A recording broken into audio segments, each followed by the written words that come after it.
खुशामदीद दोस्तों। आज हम तारीख के सफ़ात उलटकर बिल्कुल वहां जाने वाले हैं जहां से ये सब शुरू हुआ। जी हां, इंसानी तहजीब की बिल्कुल शुरुआत। ये कोई आम सी बोरिंग कहानी नहीं है, ये हम सब की यानी इंसानों की अपनी कहानी है। तो बस तैयार हो जाएं, क्योंकि हम माजी के उन अंधेरों में रोशनी डालने वाले हैं जहां से हमारी आज की इस मॉडर्न दुनिया की बुनियादें रखी गईं। लेकिन उससे पहले कि हम कहानी में आगे बढ़ें, जरा एक मिनट के लिए सोचें। आखिर क्या चीज़ पुराने पत्थरों के एक बेतरतीब ढेर को, मिट्टी के टूटे हुए बर्तनों को या गारों में बनी आड़ी तिरछी लकीरों को तारीख बनाती है? हम ये कैसे फैसला करते हैं कि कौन सा पत्थर महज एक पत्थर है और कौन सा पत्थर हमें हजारों साल पुरानी कोई जबरदस्त कहानी सुना रहा है? यही वो राज है जो हम आज मिलकर खोजेंगे। तो आज के इस सफर में हम किन चीज़ों पर बात करेंगे? सबसे पहले तारीख और कबलस तारीख का फ़र्क समझेंगे, फिर उन टूल्स को देखेंगे जिनसे तारीखदान माजी को खोजते हैं।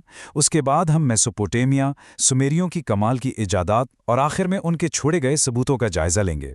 चलिए सीधा अपने पहले हिस्से की तरफ आते हैं। आखिर ये तारीख है क्या चीज़? देखें, तारीख कोई खुश्क तारीखों और वाक़यात को रटने का नाम नहीं है। ये माजी के लोगों और वाक़यात का एक इंतहाई एक्टिव मुताला है। सच पूछें तो जब हम तारीख पढ़ रहे होते हैं तो हम बिल्कुल किसी जासूस की तरह काम कर रहे होते हैं। हम सबूतों को देखते हैं और सवाल पूछते हैं, क्या हुआ, कब, कहाँ और सबसे ज़रूरी क्यों। सबसे अहम बात यह है कि हमें देखना पड़ता है कि जो सबूत हमें मिला है वो कितना सच्चा और काबिले एतबार है। अब जब हम ये समझ गए हैं कि तारीख का मतलब क्या है, तो चले इंसानी माजी की सबसे बड़ी तकसीम की तरफ चलते हैं, तारीख और क़ब्ल तारीख का फ़र्क। इंसानी माजी को हम दो बहुत बड़े हिस्सों में बांटते हैं। बाईं तरफ आपके पास कबल तारीख है। ये वो इंतहाई लंबा दौर है जो कि 35 लाख साल पहले शुरू हुआ और 3500 कबल मसीह तक चलता रहा। इस दौर का हमारे पास कोई लिखा हुआ रिकॉर्ड नहीं है। और दाईं तरफ है तारीख का दौर, जो तब शुरू हुआ जब इंसान ने आखिरकार लिखना सीख लिया। यानी आसान लफ्ज़ों में कहें तो तारीख का सीधा ताल्लुक लिखे हुए लफ्ज़ों से है। तो यहाँ एक बड़ा दिलचस्प सवाल पैदा होता है। अगर क़ब्लस तारीख के इन शिकारी इंसानों ने हमारे लिए कोई किताबें या डायरियां नहीं छोड़ी, तो हमें इनके बारे में कैसे पता? जवाब है आर्कियोलॉजी। माहिरीन इनके छोड़े गए हड्डियों, पत्थरों और औजारों की मदद से इस खामोश दौर की कहानी को जोड़ते हैं। तीसरा हिस्सा, ज़राए और अदवार। तारीखदान लाखों सालों के इस टाइम फ्रेम को हैंडल कैसे करते हैं? तारीखदान दो तरह के शवाहिद इस्तेमाल करते हैं।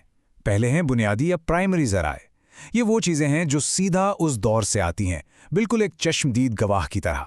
कोई पुराना सिक्का, टूटा बर्तन या इसी दौर की लिखी हुई कोई तहरीर। और दूसरे होते हैं सानवी या सेकेंडरी ज़राए, जैसे आज के किसी हिस्टोरियन की लिखी हुई किताब जो इन पुरानी चीज़ों को देखकर लिखी गई हो। ये बिल्कुल अदालत वाले सीन की तरह है, जहां एक तरफ सबूत होता है और दूसरी तरफ उसकर वकील की बहस। जरा इस टाइमलाइन को देखें। इंसान ने लाखों साल सिर्फ और सिर्फ पत्थर के औजार इस्तेमाल किए। फिर 8500 कबल मसीह के करीब हमने खेती बाड़ी सीखी और उसके बाद तो जैसे गेम ही बदल गई। 3200 कबल मसीह में हमने धातुओं को पिघलाना शुरू कर दिया, तांबा, कांसी और फिर लोहा। जैसे जैसे हमारे औजार बेहतर हुए, हमारा रहन सहन भी एडवांस होता गया। चौथा हिस्सा, मेसोपोटामिया। अब हम जूम इन करते हैं और चलते हैं उस जगह जहां इंसानों ने पहली बार एक बाकायदा तहजीब की बुनियाद रखी। ये नक्शा देखें। ये इलाका तारीख में एक खास मकाम रखता है। इसे मेसोपोटामिया कहते हैं, जिसका मतलब है दो दरियाओं के बीच की ज़मीन। दजला और फरात नामी इन दो दरियाओं के बीच की ये ज़मीन, जो आजकल के इराक और कुवैत में है, कमाल की ज़रखेज़ थी। 4500 कबल मसीह में यहाँ सुमेरी लोग आकर आबाद हुए। इस ज़मीन ने इतनी ज़बरदस्त फसलें दी कि इंसानों को पहली बार रोज़मर्रा की खुराक की टेंशन से आज़ादी मिली और उन्होंने एक जगह टिक कर बड़े शहर बसाना शुरू कर दिए। अब ये जो शहर थे ना, ये कोई आम से बड़े गांव नहीं थे। ये दरअसल शहरी रियासतें या सिटी स्टेट्स थीं। आप उन्हें आज के दौर के छोटे आज़ाद ममालिक की तरह समझें। हर शहर का अपना एक बाकायदा बादशाह होता था, अपनी अलग फ़ौज होती थी और अपने अलग कानून और देवता होते थे। मतलब शहर की फसील के अंदर एक पूरी की पूरी सल्तनत चल रही थी। पांचवा हिस्सा, सुमेरियों की हैरत अंगेज इजादात। ये मेरा फेवरेट हिस्सा है, क्योंकि उन्होंने कुछ ऐसा किया जिसका असर आज भी हमारी जिंदगियों पर है। सुमेरियों ने दुनिया को बहुत सी चीज़ें पहली बार दी। दुनिया का पहला तहरीरी निज़ाम उन्होंने बनाया। खेतों तक पानी ले जाने का बेहतरीन नहरी निज़ाम उन्होंने बनाया और पहिया जरा सोचें, पहिए की इजाद ने ट्रांसपोर्ट की दुनिया को हमेशा के लिए बदल दिया। इसके अलावा मुआशरे को कंट्रोल करने के लिए उन्होंने बाकायदा लिखे हुए कवानीन बनाए, जिन्होंने बाद में हम्मुराबी के मशहूर ज़ाब्तों की बुनियाद रखी। सच पूछे तो ये लोग हमारी आज की जदीद दुनिया का ब्लूप्रिंट तैयार कर रहे थे। और ये नंबर 60, ये वाकई कमाल की चीज़ है। क्या आपने कभी गौर किया है कि 1 घंटे में 60 मिनट ही क्यों होते हैं? या एक दायरे में पूरे 360 डिग्री क्यों होते हैं? 10 या 100 क्यों नहीं? ये सब इन्हीं सुमेरियों की वजह से है। इन्होंने बेस 60 का रियाजी का निज़ाम बनाया था। आज हज़ारों साल बाद भी जब आप टाइम देखने के लिए अपनी घड़ी देखते हैं तो आप दरअसल सुमेरियों की रियाजी की जहानत को इस्तेमाल कर रहे होते हैं। है ना ज़बरदस्त बात? छठा और आखिरी हिस्सा, माजी के शवाहिद। हम ये सब बातें तो कर रहे हैं, लेकिन इन शानदार लोगों ने हमारे लिए क्या ठोस सबूत छोड़े हैं? गिले, ये रहा असल सबूत। ज़ाहिर सुमेरियों के पास आजकल के जैसा कागज़ तो था नहीं, तो वो गीली मिट्टी की तख्तियां बनाते थे और एक खास नोकदार लकड़ी के कलम से, जिसे स्टाइलिश कहते हैं, उस पर निशान दबाते थे। इस लिखने के अंदाज को क्यूनिफॉर्म कहते हैं। इस दौर के कातिबों ने टैक्स के हिसाब किताब से लेकर शानदार कहानियों तक सब कुछ इन तख्तियों पर महफूज किया।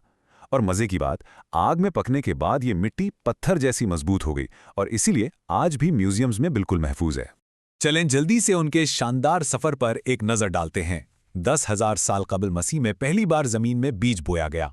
फिर तरक्की होते होते 4500 कबल मसीह तक आरोग जैसा जबरदस्त दीवारों वाला शहर बन गया। 3600 कबल मसीह में लोगों को लिखने की जरूरत पड़ी तो इन्होंने वो भी इजाद कर लिया। और 1750 कबल मसीह तक इनका माशरा इतना कॉम्प्लेक्स हो गया कि उसे चलाने के लिए बादशाह हम्मुराबी को अपने मशहूर सख्त कानून लिखने पड़े।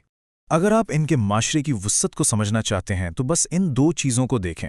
बाएं तरफ एक छोटी सी मोहर है, सिर्फ 3 सेंटीमीटर की। ये उनका आईडी कार्ड होता था, जिसे वो मिट्टी पर रोल करके अपने दस्तखत के तौर पर इस्तेमाल करते थे।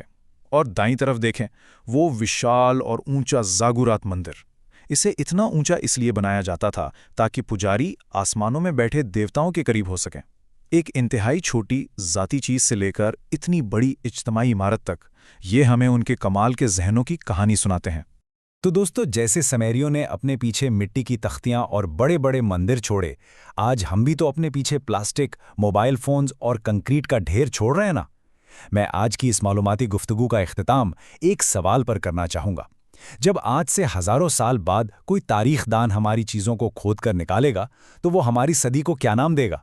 क्या हम मौसियाती तबाही के दौर के तौर पर याद रखे जाएंगे या न्यूक्लियर दौर के नाम से? ज़रा सोचिएगा ज़रूर। मुझे उम्मीद है कि आज के सफ़र में आपको बहुत कुछ नया जानने को मिला होगा। मिलते हैं अगली बार।